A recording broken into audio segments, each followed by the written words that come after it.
Astaghfirullah. Bismillahirrahmanirrahim. Assalamualaikum warahmatullahi wabarakatuh. Alhamdulillah wassalatu wassalamu ala Rasulillah wa ala alihi wa sahbihi wa mawalah wa la hawla wa la quwata illa billahi wa ba'du.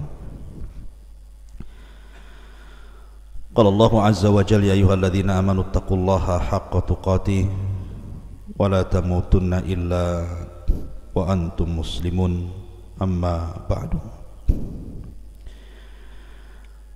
Wa tafidin, muliakan Allah subhanahu wa ta'ala. Pembahasan di pagi hari ini kita akan membahas tentang kisah anak muda yang beriman yang berhadapan dengan raja yang sangat zalim. Kisah yang menyebabkan kehancuran seorang raja.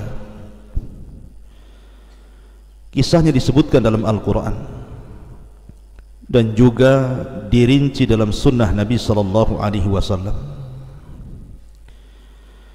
Syarat dengan pelajaran bagaimana pentingnya istiqamah dalam agama. Inilah kisah yang kita akan kisahkan, kisah Ashabul Ukhdud. Ma'asyiral muslimin yang dimuliakan Allah subhanahu wa ta'ala, kisah ini berawal dengan seorang raja yang dikenal dengan Dzu Nuwas. Dan sebutan Dzu Nuwas adalah sebutan raja daripada raja-raja Yaman. Ada yang mengatakan namanya Yusuf ibn Syarahbil ibn Tuba al-Himyari, atau dikenal dengan Dzu Nuwas. Ada juga yang mengatakan namanya Zur'ah ibn Tabban As'ad al-Himyari, juga sama disebut dengan Dzu Nuwas, akhir daripada Raja Himyar Yaman. Bagaimana kisahnya? Bagaimana pula orang-orang Yahudi bisa masuk ke negeri Arab? Dan bagaimana kisah juga orang-orang Nasrani bisa masuk ke negeri Arab dan bisa menguasai negeri Arab, yang belakang kemudian Islam berhasil mengislamkan seluruh negeri Arab. Inilah kisah yang kita akan kisahkan 1 jam ke depan. Ma'asyiral muslimin yang dimuliakan Allah subhanahu wa ta'ala, kisah ini kita urut dulu dari sebuah negeri yang disebut dengan Najran. Negeri Najran yang terletak di Yaman. Dan negeri ini diambil dari seorang laki-laki namanya Najran ibn Zaidan ibnu Sabah. Ketika dia bermimpi, kemudian dia mengikuti alur mimpinya sampai ke sebuah lembah. Akhirnya dia membangun sebuah kota di lembah tersebut, maka lembah tersebut kemudian disebut Najran. Dan setelah berkembang, maka daerahnya disebut Najran. Disitulah ada perkampungan yang disebut dengan Ashab al-Ukhdud. Jadi Ashabul Ukhdud itu berada di negeri Najran, dan Najran itu bagian daerah kekuasaan Himyar. Ma'asyiral muslimin yang dimuliakan Allah azza wa jalla, dulu orang-orang Yaman Najran itu adalah para penyembah berhala, dan berhala yang disembah adalah sebuah pohon yang menjulang tinggi yang kita kenal dengan pohon kurma. Jadi mereka menyembah pohon kurma yang sangat tinggi. Itulah sesembahan orang-orang Yaman Najran kala itu, tentu sebelum orang-orang Yahudi dan Nasrani masuk. Artinya sering saya katakan bahwa sejak dulu sudah ada para penyembah pohon itu. Seperti semalam kita jelaskan tentang Ashabul Aikah. Aikah itu pohon yang besar di tengah hutan. dan disembah oleh manusia di zaman itu. Maka begitu juga Najran menyembah pohon kurma yang sangat tinggi sebelum masuknya agama Yahudi dan Nasrani. Lalu bagaimana ceritanya? Macam mana kemudian orang Nasrani dan Yahudi masuk ke negeri Arab ataupun negeri Yaman ini? Ma'asyiral muslimin yang dimuliakan Allah Subhanahu wa taala, kita tahu bahwa Najran itu termasuk daerah perniagaan yang sangat menguntungkan. Ketika kekaisaran Bizantium ataupun kekaisaran Romawi menyerbu Mesir dan Mesir ditaklukkan oleh Romawi, akhirnya kemudian mereka meluaskan kekuasaannya sampai kemudian ke Najran. Maka dari sinilah tersebar agama Nasrani di Najran. Dan ada juga yang mengatakan bahwa Nasrani menyebar di Yaman itu karena para pedagang yang berdakwah, para pedagang yang beragama Nasrani dari Romawi itu datang ke Yaman, kemudian mereka berdagang. Akhirnya dengan berdagang itulah sambil menyebarkan agama mereka, maka tersebarlah Nasrani di negeri Yaman. Sama dengan negeri kita Indonesia, masuk Islamnya ke negeri kita itu lewat Gujarat, orang-orang Hadramaut, orang-orang Yaman. Mula-mula yang mereka memiliki kekayaan dan berniaga, akhirnya selain berjualan dan berniaga, mereka pun menyebarkan agama Islam. Ada yang mengatakan seperti itu, tersebarnya Nasrani lewat perniagaan. Ma'asyiral muslimin yang dimuliakan Allah Subhanahu wa taala, sehingga ketika kemudian Nasrani semakin kuat di Yaman, khususnya di Najran, maka banyak orang-orang yang tadinya menyembah berhala kemudian berkeyakinan mentauhidkan Allah Subhanahu wa taala lewat para pendeta-pendeta yang datang kepada mereka. Dan ketika itu agama Nasrani adalah agama yang paling hak, yang paling benar, karena masih di wilayah ajaran Al-Masih Isa bin Maryam, karena Nabi SAW belum lahir. Lalu kenapa pula orang-orang Yahudi ini muncul pula di Yaman? Ingat ketika kita bercerita tentang Raja Tuba, Raja Tuba yang bernama Tabban As'ad Al-Himyari. Jadi Raja Tuba Al-Asad Al-Himyari ini turunan daripada Raja Yaman yang sangat terkemuka, Rabi'ah ibn Nasr. Jadi dahulu Yaman itu dikuasai oleh seorang raja namanya Rabi'ah ibn Nasr. Lah turunannya adalah Tabban Al-As'ad Al-Himyari atau dikenal dengan Raja Tuba. Quran menyebut kalimat Tuba berkali-kali. Inilah satu-satunya raja dari Raja Himyar yang beriman kepada Nabi SAW, padahal lahir pun belum Rasul itu, apalagi diutus, lahir aja belum, tapi dia sudah beriman.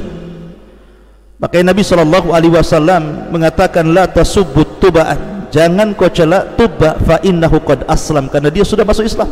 Dalam riwayat fa innahu mu'min, karena dia menjadi seorang mukmin. Jadi Raja Tuba ini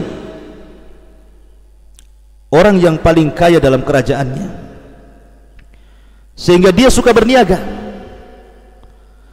Ketika suatu waktu dia hendak berniaga ke Syam, tiba-tiba mendengar bahwa Himyar diserang oleh Yathrib.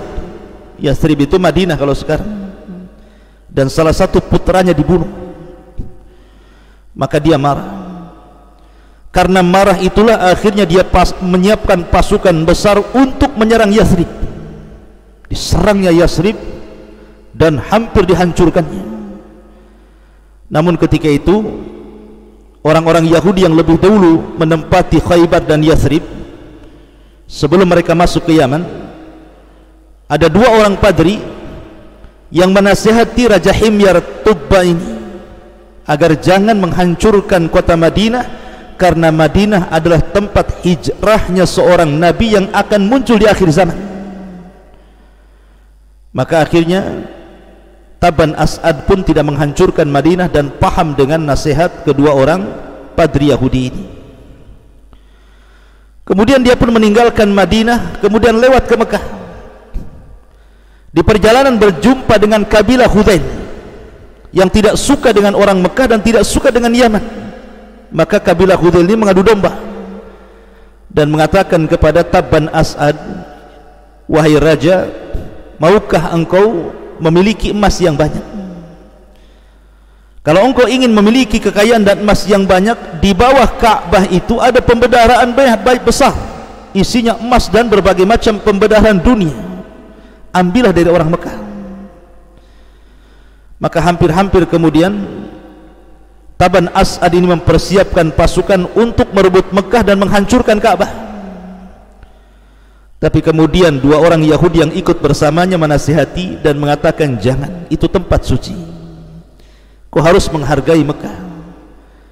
Akhirnya kemudian dia pun kembali ke Yaman. Kemudian dia bermimpi, dalam mimpinya dia memakaikan kiswah Ka'bah. Akhirnya betul-betul dia pun memakaikan kiswah Ka'bah, dan dialah orang yang pertama kali mengkiswahkan Ka'bah dengan burdah Yamani. Sebelumnya Ka'bah itu telanjang, tidak ada kiswahnya.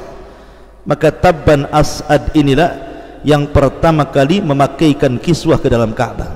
Baru kemudian berlanjut seperti ini sampai di zaman Abdul Muttalib.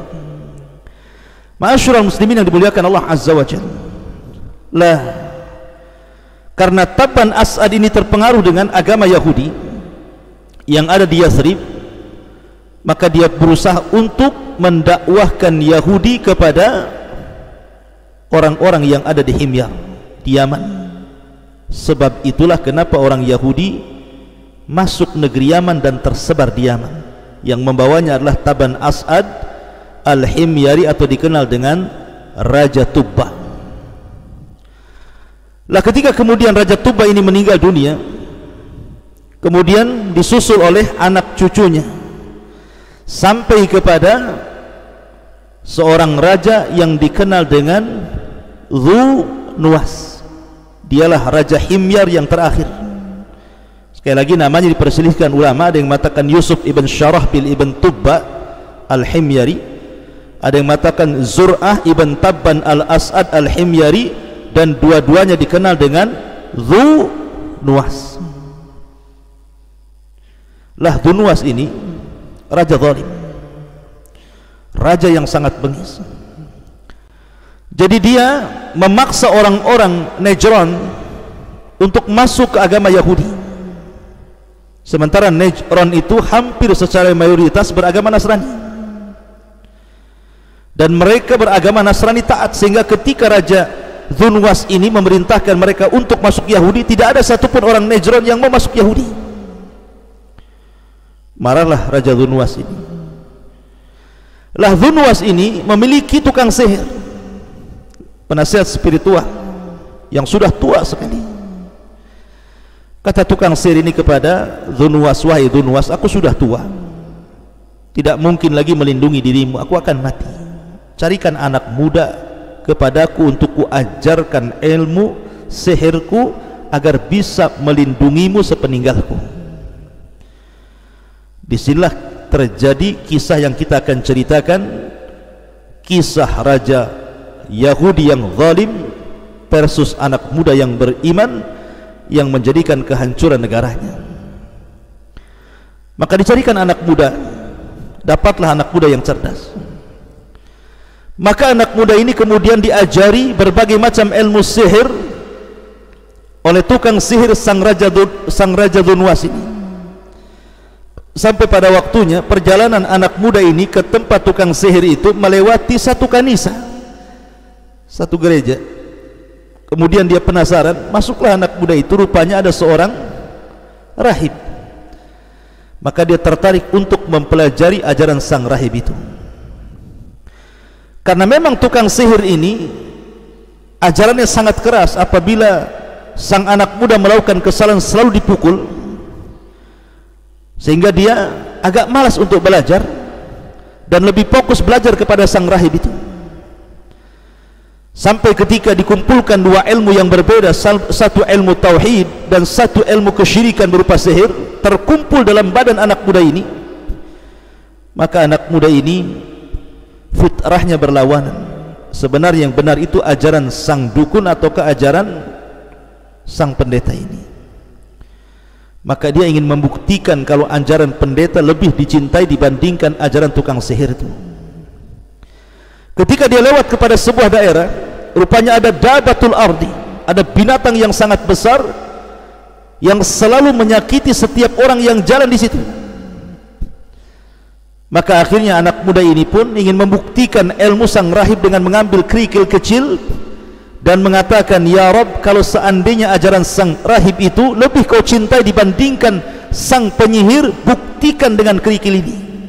Maka dilemparlah kerikil itu dan mengenai binatang yang buas tadi, tiba-tiba mati dengan sekali lemparan itu.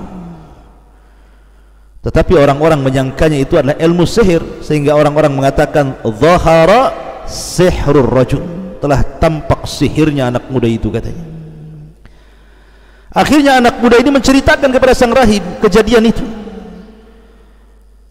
Kata sang rahib, sesungguhnya Allah telah menampakkan kepadamu kelebihan, maka jangan pernah habarkan kepada siapapun ketika Allah menimpakan bala kepadamu tentang siapa yang mengajarkan ilmu itu kepadamu. Rahasiakan diriku. Maka anak muda itu pun berjanji merahasiakan, tidak akan memberitahu siapa sang rahib itu. Kemudian anak muda itu pun melanglang buana mendakwahkan dakwah ajaran sang rahib, ajaran Nasrani, dengan cara menjadi tabib, menjadi tukang obat, pengobat, dokter. Dan Allah Subhanahu wa taala memberikan karamah kepada anak muda ini karena dia bisa mengobati penyakit lepra, dia bisa mengobati berbagai macam penyakit, termasuk penyakit buta dia bisa sembuhkan itu dengan izin Allah Subhanahu wa taala. Tapi kan Quran ataupun hadis tidak menjelaskan apakah anak muda ini seorang nabi atau bukan, karena kejadiannya pun setelah Isa meninggal dan juga Nabi SAW belum dilahirkan. Artinya tidak ada nabi di situ. Boleh jadi dia hanya rajulun saleh, orang yang saleh yang Allah berikan karamah dengan cara mampu mengobati dengan keahliannya berbagai macam penyakit, termasuk penyakit buta dia bisa sembuhkan. Sampai pada waktunya ada orang dekat Dunwas yang buta matanya, penasehat Dunwas ini mendengar bahwa ada anak muda yang bisa menyembuhkan penyakitnya. Akhirnya kemudian dicarilah anak muda itu dan ketemu. Kemudian penasehat Dunwas mengatakan, "Sembuhkan kedua mataku, apapun yang kau minta aku akan beri." Maka anak muda ini menolak dan mengatakan, "Bukan itu tujuanku mengobati manusia. Kalau kau ingin sembuh," kata anak muda ini, "aku akan berdoa kepada Allah dan engkau akan disembuhkan kedua matamu dengan syarat tinggalkan ajaran Dunwas, berimanlah dengan Allah Subhanahu wa taala." Akhirnya kemudian sang penasihat Dunwas pun beriman kepada Allah dengan mengikuti ajaran Al-Masih, dan Allah sembuhkan kedua matanya. Ketika kemudian penasihat raja ini berjumpa dengan Dunwas, heran. Kata Dunwas, "Siapa yang menyembuhkanmu?" Karena Dunwas ini kan ngaku Tuhan masalahnya. Dia merasa bahwa dirinya adalah memiliki rububiyah Allah Subhanahu wa taala dengan keanehan-keanehan yang diciptakan di belakangnya oleh tukang sihir tadi, sehingga orang-orang yakin bahwa dia Tuhan, sama dengan Namrud dan Fir'aun mengatakan, "Ana rabbukum, saya Rabb kalian." Jadi ketika penasihat ini mengatakan yang menyembuhkanku adalah Allah, marah Dunwas ini. Akhirnya disiksalah penasihat itu supaya menunjukkan siapa yang mengobatinya. Rupanya karena tidak tahan dengan siksaan, dia pun menunjukkan bahwa yang menyembuhkanku seorang anak muda yang saleh. Maka Dunwas menangkap anak muda itu, kemudian menyiksanya. Kemudian anak muda disiksa habis-habisan sampai disuruh ngaku siapa yang mengajarkannya. Dia sudah berjanji untuk tidak menghabarkan sang rahib, tapi karena tidak tahan, dihabarkan pula siapa yang mengajarkannya, ditangkaplah sang rahib. Tiga-tiganya ditangkap. Kemudian raja memenggal sang penasehatnya dengan cara menggergaji dari atas kepala sampai ke bawah. Itulah yang diisyaratkan sabda Rasul kepada Khabbab ibn Arat ketika Khabbab mengatakan, ya Rasulullah, ala tastaghfir lana, ala tad'ulana, ya Rasulullah, tidakkah kau iba kepadaku, berdoalah kepada Allah agar Allah menolong kita dan kemenangan itu telah dekat kepada kita. Tapi Rasul mengatakan, engkau terlampau tergesa-gesa wahai Khabbab, jangan khawatir, kemenangan itu akan ada. Sampai ada orang yang berjalan dari Son'a ke Hadral Maut, tidak ada yang takut kecuali kepada Allah. Ya Khabbab, dahulu ada orang yang digergaji menjadi dua badannya, tapi mereka tidak meninggalkan agamanya. Diisyaratkan kepada kisah Ashabul Hudud ini. Akhirnya ketika sang penasihat sudah dibantai oleh sang raja, giliran guru daripada anak muda itu, seorang rahib, dipanggil dan digergaji lagi kepalanya karena kedua-duanya tidak mau murtad, istiqamah. Ketika kemudian melirik kepada anak muda itu, maka sang raja ingin memberikan hukuman yang berbeda supaya manusia tahu orang-orang yang menyelisihi maka akan mengalami apa yang dirasakan anak muda itu. Diutusnya prajurit, kemudian diminta agar membawa anak muda ini ke atas bukit dan gunung dan disuruh melemparkan ke bawah. Akhirnya kemudian anak muda ini naik gunung.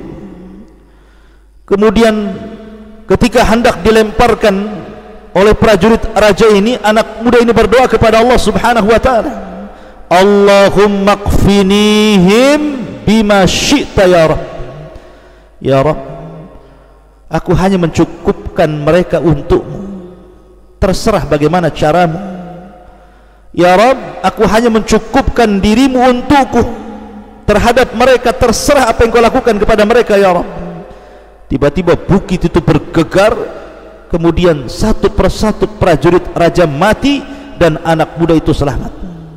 Oh, mendengar anak muda itu selamat, raja marah, kemudian memerintahkan pasukan yang lain tangkap anak muda itu. Ditangkapnya anak muda itu. Kemudian kata sang raja, buang di tengah lautan. Akhirnya kemudian anak muda itu dibawa ke perahu, kemudian dibawa ke tengah lautan. Anak muda ini berdoa lagi, Allahumma qfinihim bima syi'ta ya Rabb.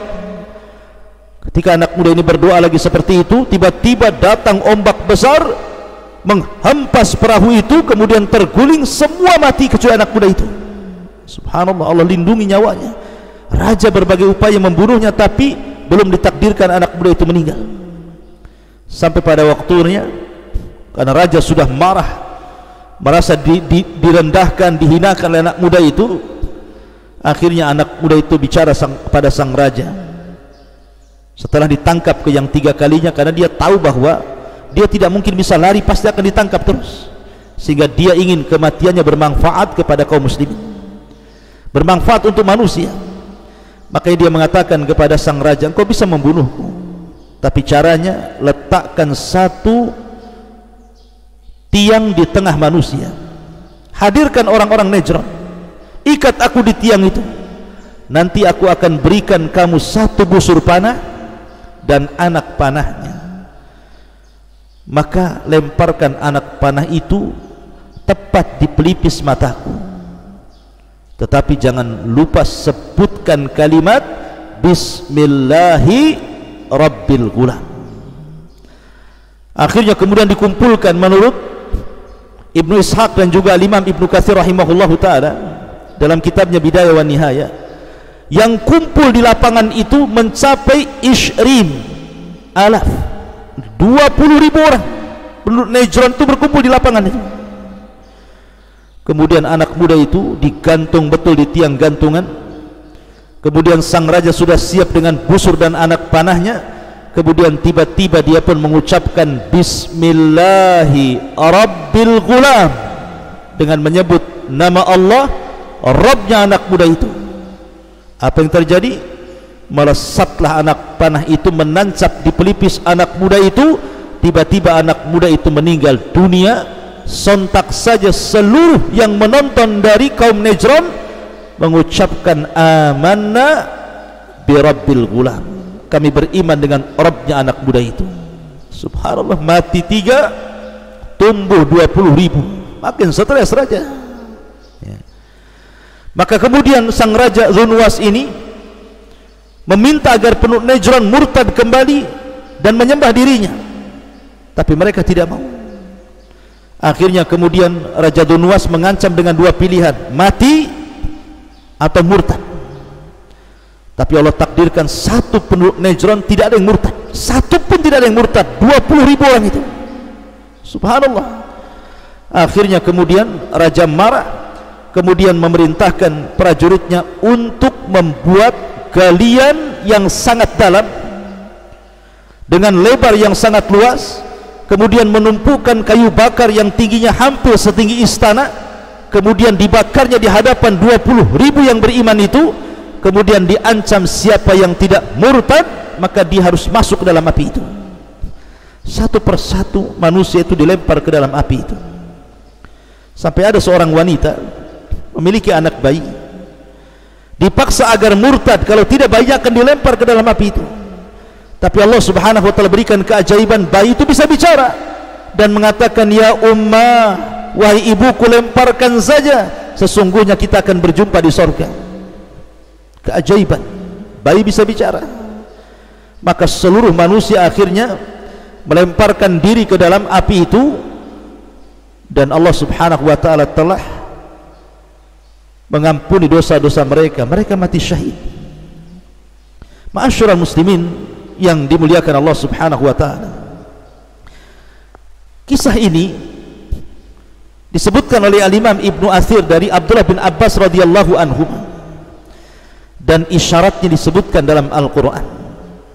Allah subhanahu wa ta'ala berfirman, qutila ashabul ukhdud, celaka terlaknat ashabul ukhdud itu, an-nari dzatil waqud, ketika api dinyalakan dengan sebesar-besarnya, wa hum 'alaiha qud, sementara para pembesarnya menyaksikan orang-orang yang beriman yang satu persatu dimasukkan ke dalam api itu. Wa ma naqum minhum illa an yu'minu billahil azizil hamid, tidaklah mereka disiksa seperti itu kecuali karena mereka beriman kepada Allah subhanahu wa ta'ala. Inilah kisah ashabul ukhdud. Tetapi wala yahsabannallaha ghafilan amma ya'malu zalimun, Allah subhanahu wa ta'ala tidak mungkin lalai terhadap orang yang melakukan kezaliman. Allah takdirkan dari sekian ribu yang disiksa dan dimasukkan ke dalam api itu, rupanya ada yang selamat, namanya Daus Dzu Tha'laban. Daus ibn Dzi Tha'laban ini selamat, lari dia. Kemudian dia lari entah berantah menuju kemana, sampai akhirnya dia sampai di Syam. Kemudian dia melaporkan kejadian pembantaian orang-orang Nasrani ke raja yang ada di Syam, yang ada di Romawi sana.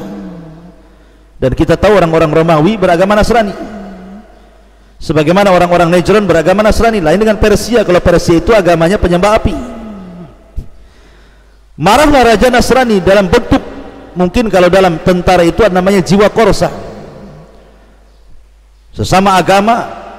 Kalau seandainya disakiti pasti marah, seperti kalau kita melihat saudara kita di Palestina dibantai oleh orang Israel, kan marah juga kita. Lah raja Romawi ini marah, akhirnya mengirim surat kepada Raja Habasyah, Ethiopia, karena yang dekat dengan Yaman itu kan Habasyah, agar orang-orang Habasyah menuntut balas terhadap kematian saudaranya sesama Nasrani yang dibantai oleh Dzunwas. Maka Raja Ethiopia, Raja Habasyah pun mengirim 2 jenderal terbaiknya. Pertama Riyad, Ra ya alif ta Riyad, dan yang kedua Abrahatul Asram. Berangkatlah 2 jenderal ini dengan pasukan yang banyak, membawa beberapa kapal dari Habasyah menuju Yaman. Lah ketika itu orang-orang Persia itu pun ingin menyerang Yaman, tetapi alasannya Persia itu hanya ingin rebutan perniagaan saja, masalah dunia. Tetapi Abraha lebih dahulu dikirim oleh orang-orang Habasyah sehingga menghancurkan negeri Najran sehancur-hancurnya dan membunuh rajanya Dunwas. Akhirnya kemudian Riyadh pun berkuasa di Najran, tetapi karena kelicikan Abraha dibunuhlah Riyadh. Akhirnya Abraha pun menjadi raja Yaman atau disebut dengan raja Najran kala itu. Lah disinilah kisah dimulai tentang penghancuran Ka'bah oleh Abrahatul Asram. Lah Abraha ini sebenarnya bukan orang jahat, artinya ya kita insaf saja cara memilih orang itu, cara memilih orang itu. Abraha itu tidak hendak menghancurkan orang-orang Arab, tidak. Ketika dia membawa pasukan gajah ke Mekah itu, dia tidak hendak menyerang orang-orang Arab, tidak. Dia hanya ingin menghancurkan Ka'bah saja, habis itu pulang. Makanya dia membawa 4 gajah, dalam riwayat 8 gajah, di mana gajah-gajah itu sudah dibekali dengan rantai untuk menarik Ka'bah dari 4 sisi supaya roboh. Karena ketika dia membuat gereja yang sangat tinggi, saking tingginya disebut kulas. Kulas itu diambil dari kolam suah. Jadi kalau nenggak itu sampai topinya jatuh gitu ya. Makanya saking tinggi disebut kulas tuh gereja itu. Tujuannya mengarahkan orang-orang Arab tidak mengagungkan Ka'bah dan mengagungkan gerejanya, tapi tidak ada satupun orang Arab yang datang ke gerejanya. Akhirnya dia pun merasa kecewa, terlebih kemudian ada sebagian orang Arab yang menghinakan gerejanya. Akhirnya dia marah dan membawa pasukan gajah menuju Mekah. Dari sinilah terjadi azab Allah subhanahu wa ta'ala kepada Abraha, dan Allah abadikan dalam suratul Fil. Sampai akhirnya Abraha pun meninggal dunia. Ketika Abraha meninggal dunia, maka kekuasaan jatuh ke tangan anaknya namanya Masruq. Tapi Masruq ini anak Abraha tidak lama meninggal dunia. Kemudian diganti anak-anak yang pertama namanya Aksum. Tapi Aksum kemudian meninggal dunia, kemudian diganti dengan Masruq. Dialah yang menjadi penguasa Yaman setelah Abraha dan abangnya Aksum, maka Masruq lah yang menjadi raja Yaman. Lah ketika itu negeri Yaman tidak suka dengan orang-orang Ahbas atau orang-orang Habasyah yang menguasai Yaman. Akhirnya kemudian salah satu raja Arab, masih turunan daripada Tuba, berpikir panjang bagaimana caranya mengeluarkan orang-orang Habasyah dari Yaman ini. Akhirnya kemudian dia datang ke Persia, para penyembah api itu, agar Persia membantu mereka orang-orang Arab mengusir orang-orang Nasrani Habasyah keluar ke Ethiopia balik. Pada awalnya tidak mau Kisra ini, raja Persia ini, tapi belakangan akhirnya mau.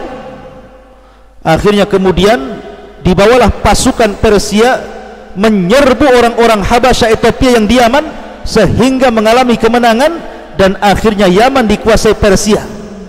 Makanya ketika Nabi SAW hijrah dari Mekah ke Madinah, banyak orang-orang Madinah itu yang melakukan hari raya yang biasa dilakukan orang-orang Persia.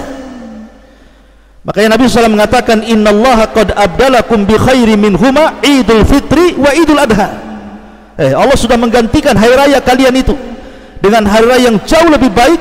Kemudian Rasul menyebutnya idul fitri dan idul adha, karena mereka terpengaruh dengan budaya Persia yang kemudian membudaya di Yaman sampai kemudian beratus-ratus tahun, sehingga budayanya akhirnya dikonsumsi sampai ketika Nabi hijrah ke Madinah. Banyak orang-orang Madinah melakukan seperti itu.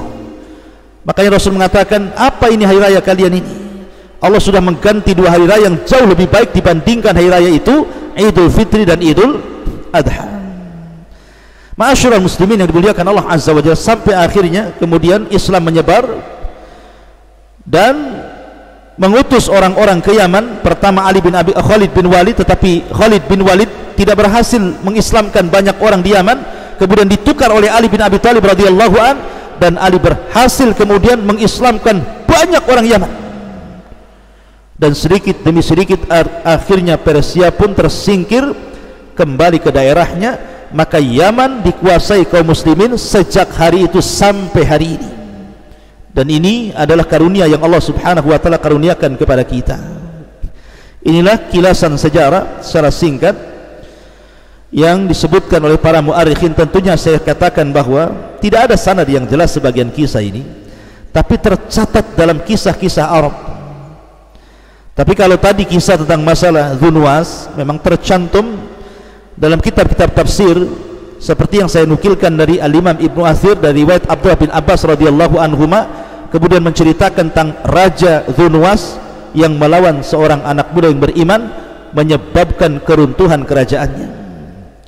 Ini yang bisa sampaikan, mudah-mudahan ada manfaatnya. Subhanaka wa bihamdika, asyhadu an la ilaha illa anta, astaghfiruka wa atubu ilaik. Allahu ta'ala alam. Assalamualaikum warahmatullahi wabarakatuh.